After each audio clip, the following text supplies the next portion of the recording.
Fala galera! E aí, tudo tranquilo? Vamos dar início aqui à correção do bloco de botânica, da nossa maravilhosa botânica, do nosso e-book, né? São poucas questões que a gente tem aqui para relacionar e a gente, né? Pô, a maior parte dos conteúdos tem aí em questões que eu fiz individualmente e, cara, né? Sempre questões aí em que eu reviso conteúdo de maneira muito mais ampla do que eu estou fazendo aqui nesses vídeos complementares, né, para que vocês realmente tenham todas as questões, pelo menos brevemente comentadas, tá? E assim vou fazer nessa questãozinha que tem gente que bota essa questão como física e tudo, mas mais uma interpretaçãozinha. Agora, galera, cara, lembrem, o Enem, ele tende a trabalhar muito nesses assuntos prediletos, né, cara? Então, assim, não deixe de fazer, não deixe de assistir as correções, as ampliações do conteúdo, porque, meu irmão, é a melhor forma de estudar. Então, o Kibio está aí crescendo nessa pegada e muita gente aí percebendo o quanto que é legal você estudar em cima de correções comentadas do Enem, beleza? Então, muita gente ainda meio que resistente, querendo gabarito, né, de imediato. Cara, você não vai encontrar o gabarito de imediato aqui no canal na maior parte das vezes. E digo mais, é mais fácil você encontrar o gabarito mais, né, esse gabarito imediato no site do INEP do que aqui no meu canal, beleza? Então, cara, aqui a ideia é sim que as resoluções elas sejam ampliadas e comentadas. Então, mais demoradas do que a maioria aí, né, que dá no o padrão uma simples comentada no conteúdo. Então, vamos lá. Nessa aqui, cara, ele diz que no outono as folhas das árvores, né, mudam de cor, de verde para tons de amarelo, castanho, laranja e vermelho. A cor verde das folhas deve-se ao pigmento clorofila.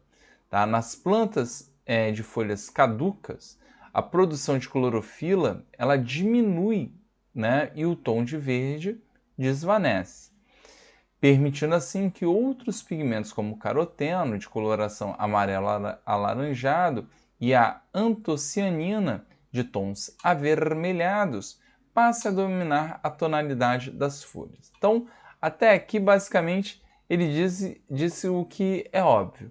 A planta, né, a folha, ela é verde porque a clorofila ela reflete o verde. Beleza? Só que com o tempo vai diminuindo a quantidade de clorofila e vai ficando meio amarelada, alaranjada a folha. Beleza? E aí ele fala ó, que a coloração observada se dá em função da interação desse pigmento com a radiação solar. Conforme apresentado no espectro de absorção, as moléculas de clorofila ó, absorvem a radiação solar nas regiões do azul e do vermelho. Já digo mais, para dar uma dica aí para vocês, isso aqui, cara, né, é muito clássico quando ele relaciona a fotossíntese por si só e você entender que essas são, né, são os espectros, né, em que de fato a planta para fotossíntese é que ela mais curte, beleza? Porque ela absorve e essa energia ela é transferida lá para os elétrons, enfim, aí cai naquelas cadeias maravilhosas, né, de reações. Inclusive aqui no Kibio tem um resumão do Vitão sobre fotossíntese. Eu sugiro que vejam, é uma forma muito melhor de ver fotossíntese, que é direto lá nos exercícios, beleza? Então assim a luz refletida pelas folhas tem falta desses dois tons e as vemos na cor verde. Já as antocianinas absorvem a luz desde o azul até o verde. Tá? Então, desde o azul até o verde. Neste caso, a luz refletida pelas folhas que contêm antocianinas aparece conforme as cores complementares. Ó. Então, as antocianinas aparecem conforme as cores complementares, ou seja, vermelho e alaranjado. Tá? Então ele me deu o espectro aqui ó, de absorção da região do visível, né? Então tá aqui a clorofila, né? Que é a linha mais escura, a antocianina, maravilhoso, tá? E ele pergunta aqui, ó, em qual faixa do espectro visível os carotenos absorvem majoritariamente. Então você tinha que se ligar, né? Nas antocianinas e dentro do que ele falou que ele curte aqui, ó, o vermelho e o alaranjado, certo? Aqui, ó, vermelho, né? E laranja, né? Vermelho e laranja, tá? E aí o que acontece? A gente teria que pensar o quê?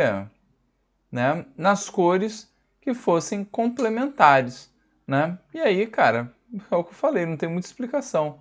Aqui é você seguir, né, de fato, o que está espelhado, né, nas cores complementares. Então, do vermelho e laranja é o violeta e o azul.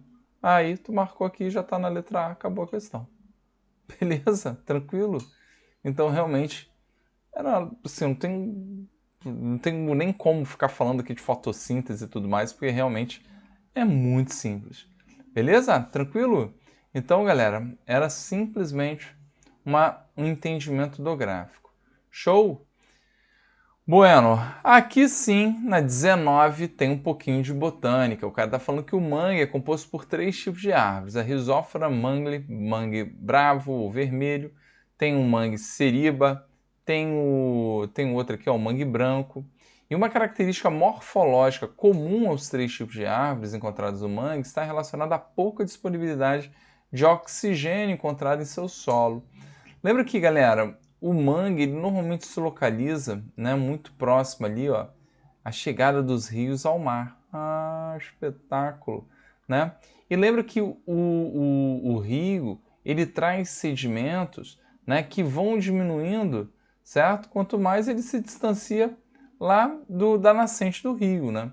Então ele vai descendo, as rochas maiores ficam, né, no próximo à nascente, e mais próximo lá do final desse rio você tem os menores sedimentos. E a gente caracteriza muito aqui, né, né, no caso, não é nem eu ia falar areia, mas é argila. Bom, vamos lá, lembrei a tempo.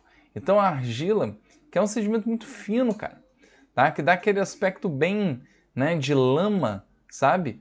E o fato de ser muito pequeno aproxima muito um sedimento do outro. E aí impede a concentração de quem? De oxigênio ali entre os fragmentos. Então, normalmente o mangue, ele tem essa localidade, né? Aqui no Rio a gente tem muito mangue, ou tinha muito mangue, aqui na Baía de Guanabara, porque quando a gente fala de baías, você já fala de uma entrada aqui, ó, é, é, mais, mais limitada de água, beleza? E isso, cara, já facilita muito a vida do mangue, porque você diminui, né, a velocidade da água, principalmente quando a gente relaciona o mar aberto, né?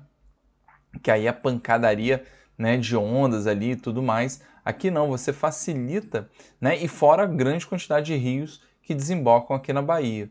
Então, gente, você tem pouca água entrando, tem muito rio, muito sedimento.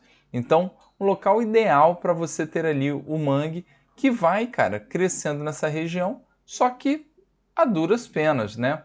Uma água que é salobra, certo? Pelo menos salobra, porque está juntando aqui água do rio e água salgada, beleza? Pouco oxigênio disponível, beleza? Um solo muito instável, beleza? Então é por isso que você percebe muito esse tipo de raiz, ó. As raízes escora, beleza? Que são importantes, tá? Nas plantas para se apoiarem e, como eu falei, né? Estabilizar a planta que está aqui, ó. Essa arvorezinha aqui fofa. Show? Então, essa relação das raízes escora tem muito a ver com a instabilidade, beleza? E a gente tem que pensar que o oxigênio ele tem que chegar nas células da raiz, né? E aí a gente percebe aquela talvez que seja mais característica, mais cobrada, né? Tipo de raiz em prova, que é aquela, ó, que vai, né? Ela cresce para cima, ó, sentido oposto à Terra, com o intuito de quê? De captar ar, de captar oxigênio. Beleza? Tô falando de quem? Tô falando dos pneumatóforos. Pneumatóforos. Show? São as raízes, né, aéreas que têm essa função, já que entre os sedimentos, cara, pouco ar a gente consegue acumular, fora que é uma região que ela tem uma interferência muito grande das marés, né? Da baixa e da grande, né? Então, assim, quando você tem cheias, nessa região, ela é ocupada pelo mar. E vale lembrar que essa vegetação é importantíssima para a proteção, ok, né, do solo e tudo mais, beleza? Nessa região. Maravilhoso! E, cara, vale também muito a pena destacar as características ecológicas do mangue, né? Porque você está falando de uma região aqui em que você tem muita matéria orgânica, então é rica em nutrientes, ok? Isso aí, de certa forma, atrai organismos, atrai peixes. Os peixes adoram essas águas mais lênticas, ok? Exatamente para se reproduzirem. Então você tem ali um acúmulo, né, de níveis tróficos absurdamente elevados, tá? Então muitos chamam o mangue de berçário de muitas espécies, beleza? A gente tem até questões aqui no nosso país muito atreladas à cultura, tá? Que se estabeleceu junto, né, as comunidades que se desenvolveram próximo ao mangue, né? Até porque tem uma oferta grande de alimento. Então, assim, cara, tem N situações importantíssimas, inclusive aqui no Rio de Janeiro, eu sempre reclamei muito da UERJ falar pouco do mangue, tá? Então, gente, a característica morfológica de valor adaptativo referenciado no texto, ou seja, disponibilidade de oxigênio, não é ausência de frutos, tá? Não é ausência de estômatos, né? Presença de folhas largas, presença de raízes escoras, ó, ele botou aqui de maldade, né? Na verdade, ele está falando sim dos pneumatóforos, beleza?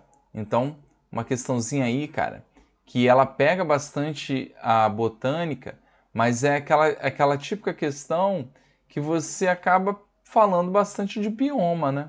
Então, assim, não deixa de ser uma questão também sobre biomas. Maravilhoso? Tranquilo, gente? Então, belezinha. Vamos lá. Seguindo para a próxima, né? Questãozinha 27, né? Então, o que diz a questão 27, ó?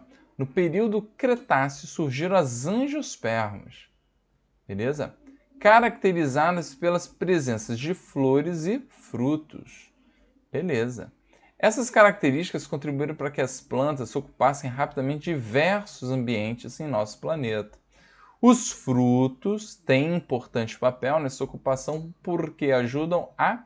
Então vamos lá, galera. Isso aqui rola uma pegadinha muito grande, tá? Lembra o seguinte, ó, quando a gente fala de briófitas, pteridófitas, gímeno e anjo, ok? Lembra que a gente tem aqui as algas, né, como ancestral comum a todos esses caras, ok? Então aqui a gente entra nos principais grupos, né, dos vegetais. A briófita, lembra que é a mais simples de todas, inclusive nem vaso condutor tem, né? A gente está falando aqui, ó, do musguinho, tá? Então lembrem, cara, vocês precisam assistir, tá? Também tem um resumão do Vitão sobre ciclo das plantas, né? Reprodução das angiospermas, cara, assistam esses vídeos porque são muito clássicos, tá? Então lembra que as briófitas, o que a gente vê predominantemente é a fase haploide, que é a fase de gametófito, ok? Então ela não tem tecido de condução, você tem o esporófito somente na fase de reprodução, beleza? Na pteridófita, lembra que surgem, né, os vasos condutores, certo? Então você já começa a falar de plantas de porte maior, ok? Então você já tem xilema e floema, beleza? Lembra que a samambaia, que é uma excelente pteridófita para a gente usar como exemplo, tá? Você já tem ali, né, o grande porte, o que você está vendo é o esporófito, que é a fase predominante. Então, a partir de pteridófita para frente, quem a gente sempre vê que é a fase predominante é o esporófito. Olhou para a samambaia, tá vendo o esporófito. Olhou para o pinheirinho aqui da gimnosperma, é o esporófito. Olhou aí para a mangueira, né, do vizinho, que você roubou lá 3 mangas, você está olhando para o esporófito também. Então lembra que gímeno aparece semente, e a gente destaca também o tubo polínico, certo? E a gente tem as angiospermas, o surgimento das flores e frutos. Então a gente tem que ter muito cuidado, porque as flores bonitonas, cheias de atrativos, coloridas, cheirosas, com néctar, essas flores, né, elas foram importantíssimas para atrair os animais, que entram como agentes polinizadores, estimulando a reprodução cruzada. Beleza? Então aqui a gente vai ter reprodução sexuada, tá? Na maior parte das vezes, e garantindo assim, né, uma grande variabilidade genética. E você tem dentro da reprodução, né, a formação dos frutos, que protegem a semente, né, muitas vezes envolvendo ela, né, de maneira, né, que a gente chama, né, de uma composição carnosa, certo? Que muitas vezes a gente mete um rangão, manda para dentro, ok? E os animais também. Só que os animais, muitas vezes, sem garfo e faca, saem engolindo tudo, né, fi? Semente e tudo mais. E quando dão um cagalhão, lá longe, acabam jogando semente para fora. Então, o fruto, vale muito a pena a gente destacar a ideia da dispersão. Então, essa união dispersão e reprodução, né, sim, garantem as angiospermas, além, né, de uma grande variabilidade genética devido à reprodução sexuada, mas também o alcance de raios, né, cada vez o quê? Maiores, e assim estimulando mais ainda a reprodução sexuada, beleza? Mas predominantemente o fruto, ok? Ele está relacionado, né, à proteção da semente e consecutivamente aí a sua dispersão, beleza? Então ele fala que o fruto tem importante papel nessa ocupação porque fertiliza o solo? Não, né? Dispersa a semente, letra B. Já está aqui, ó. Fixar as raízes da nova planta não tem nada a ver. Nutrir as sementes por longos períodos, não. Lembra que quem nutre o embrião no interior da semente é o endosperma secundário que as angiospermas têm, ok? E manter as sementes próximas às árvores não é essa a ideia, né? A ideia de fato é dispersar o máximo possível. Show? Tranquilo, galera? E aí a gente parte para a questãozinha 29, beleza? 29. E ele diz que a reprodução vegetativa de plantas por meio de estacas é um processo natural. O homem, observando esse processo, desenvolveu uma técnica para propagar plantas em escala comercial. Galera, estaquia, métodos assexuados, ok, de reprodução, é importantíssimo. Por que é importante? É o que eu falo para vocês. Não adianta ficar chorando, esperneando. Ah, vou fazer medicina porque eu tenho que estudar botânica, tá? Meu irmão, a gente vive num país que tem, né, uma influência absurda do mundo agro, né? Então, meu irmão, tu tem que saber o que se faz porque vai ter influência na prova. Então, métodos de reprodução assexuada que a gente faz muito e a UERJ o Enem já cobrou, como eu falei, no mínimo 3 vezes estaquia. Vocês devem ter visto aí outras questões, né, nesse e-book, ok? Aí a gente tem um outro que já caiu, ó, que é enxertia. Enxertia. Essas duas já caíram, tá? As outras duas eu não me lembro, eu acho que nunca caíram, que é a alporquia, tá? E também a mergulhia, tá? Então, essas duas aqui vale o destaque. Essa aqui é ainda mais, essa aqui um pouco menos. Show? Então a estaquia, galera, ela é muito simples, é um método muito simples, em que você tem aqui, ó, tá? Vamos supor que em Old Village, né, eu tenho aqui uma cana de açúcar, dá 10 litros de pinga, filho. Se não bater 10 litros de pinga, eu chuto o balde, beleza? Então qual a ideia? Tá aqui o bichinho, Ave Maria, que espetáculo de cana de açúcar. E aí, filho, você pode pegar aqui, ó, cortar em vários pedacinhos esse caule. Cada pedacinho desse aqui a gente chama de uma estaca, tá? Como derivada do caule, é uma estaca caulinar, beleza? E aí tem um hormônio que tu pinga aqui, ó, vocês conhecem bem, que são as auxinas, né? Vou botar aqui a AIA como exemplo, tá? O ácido indolioacético. E esse hormônio, cara, ele é muito importante porque ele estimula o enraizamento dessas estacas. Então você forma raiz. Então você está formando aqui o que, gente? Um brotinho. Só que um brotinho que é o quê? É clone dessa minha cana-de-açúcar aqui. E vai dar 10 litros de pinga. Ave Maria. Então eu já posso, né, beber, já posso comercializar tudo. Beleza? Tranquilo? Então, gente, a brincadeira da estaquia está relacionada a isso, a clonagem. Beleza? Então lembra que as plantas, elas têm um nível de diferenciação celular muito menor do que o nosso. Beleza? Então por isso que você consegue, a partir de pedaços pequenos, às vezes até de folha. Tá? Você corta, quebra a folha em vários pedacinhos, trata com hormônio e você consegue sim gerar clones. Beleza? Então aqui ficou a letra B de bola. Maravilhoso, gente? Então, essa é a ideia, tá? Vocês precisam saber bem desses métodos porque cai demais.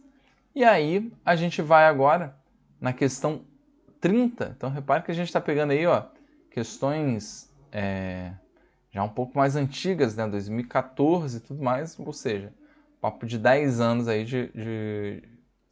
de prova. E aí, ele está falando de um classicaço, né? Porque o Brasil tem investido em inovações tecnológicas para a produção e comercialização de maçãs. Um exemplo é a aplicação do composto volátil 1-metilciclopropeno, que compete pelos sítios de ligação do hormônio vegetal etileno nas células desse fruto, ok? E aí, com base no conhecimento sobre o efeito, esse hormônio 1-metilciclopropeno age retardando. Então a ideia é que ele ocupe o sítio sem que o hormônio em si se ligue, tá? Principalmente em relação à exportação de frutos, isso é muito importante, gente. Por quê? Porque lembrem que pensou em amadurecimento, ok, dos frutos. Não tem jeito, você vai pensar nesse cara aqui, ó, no etileno. Beleza? Que é o único hormônio gasoso que a gente tem, beleza? E esse cara, né, ele sendo produzido, você já lembrou da sua avó que fez o quê? A sua avó foi lá e pegou o mamão e botou o mamão que estava verdinho, né, envolvido com quem? Né, com o jornal. Garoto, se quiser ainda dar um up, bota dentro do fogão, só não pode, né, esquecer, meu irmão, ir lá dentro na hora de você fazer sua pizza. Então, o que acontece? O etileno, né, se você está com um jornal retido ali, ó, e acumular o máximo possível, você vai ter um amadurecimento mais rápido do fruto, beleza? No caso desse composto, né, ele vai competir pelo sítio e vai impedir exatamente o que é, né,